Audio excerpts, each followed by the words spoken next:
बिस्मिल्लाहिर्रहमानिर्रहीम। Dear students, mathematics 9th class. आज हमने मैट्रिसेस को डिफ़ाइन करना है। तो स्टूडेंट्स याद रखिएगा कि बेसिकली मैथ को जब भी आपने समझना हो तो मैथ की थ्योरी जो है वो समझनी ज़रूर होती है। यानी जिस एक्सरसाइज को आप सॉल्व करना चाहते हैं उस एक्सरसाइज के जितने भी टॉपिक्स हैं उनकी थ्योरी को समझना बहुत ज़रूरी होता है।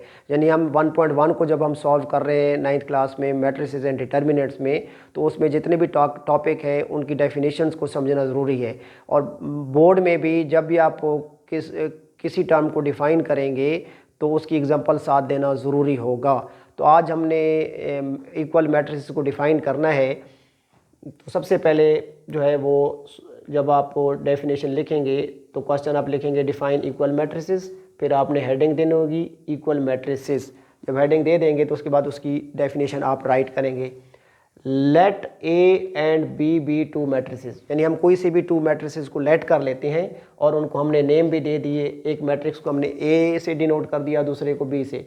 तो let A and B two matrices, then A is said to be equal to B, यानी मैट्रिक्स ए मैट्रिक्स बी की इक्वल होगा and denoted by A equal to B, और मैथमेटिकली उसको डिनोट करेंगे A equal to B if and only if number 1 order of A equal to order of B. यानी equality of matrices की पहली condition ये है कि उनके ऑर्डर सेम होने चाहिए।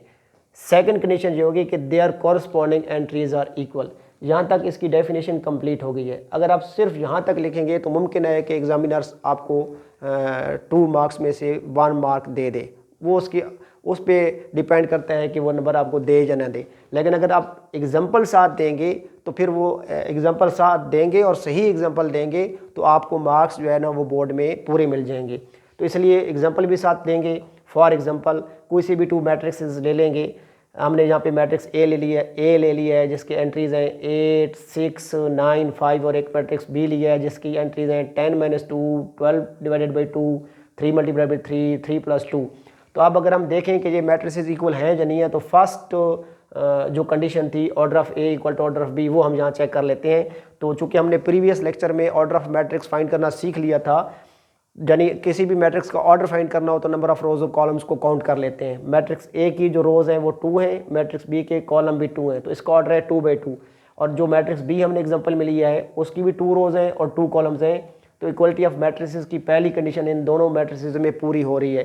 सेकेंड कंडीशन ये थी कि their corresponding entries are equal, यानी कॉरस्पॉन्डिंग एंट्रीज ये होती हैं कि मैट्रिक्स ए की फर्स्ट रो की जो फर्स्ट एंट्री है और मैट्रिक्स बी की फर्स्ट रो की जो फर्स्ट एंट्री है ये कॉरस्पॉन्डिंग होंगी आपस में।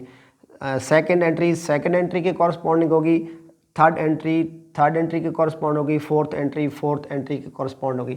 तो अब 10 में से 2 को माइनस करें तो 8 आता है, तो यहाँ भी फर्स्ट एंट्री 8 है, यहाँ भी फर्स्ट एंट्री 8 है। तो 12 को 2 से डिवाइड करें 6 आता है, यहाँ भी फर्स्ट रो की सेकंड एंट्री 6 है, यहाँ भी फर्स्ट रो की सेकंड एंट्री 6 है। यहाँ सेकंड रो की फर्स्ट एंट्री 9 है, तो यहाँ आप 3 को 3 से मल्टीप्लाई करें तो 9 बन जाता है, तो यहाँ भी सेकंड रो की फर्स्ट एंट्री 9 है। और यहाँ सेकंड रो की सेकंड एंट्री 5 है, तो जब 3 में 2 को प्लस करते हैं तो बी में भी सेकंड रो की सेकंड एंट्री 5 है, यानी इन दोनों मैट्रिसेस की कॉरस्पॉन्डिंग एंट्रीज भी इक्वल है। तो हम एक्सप्लेन कर देंगे कि matrices A and B are equal because, उसको रीज़न भी बताएंगे, their orders are same, their corresponding entries are equal. तो डियर स्टूडेंट्स, आपने जो डेफिनेशन वहाँ पे राइट करनी होगी वो आप इस पैटर्न से राइट करेंगे विद एग्जांपल। जब आप राइट करेंगे तो इंशाल्लाह एग्जामिनर आपको पूरे मार्क्स देगा। आज का हमारा टॉपिक कंप्लीट हुआ। डियर स्टूडेंट्स, दुआओं में याद रखिएगा। अल्लाह हाफिज़।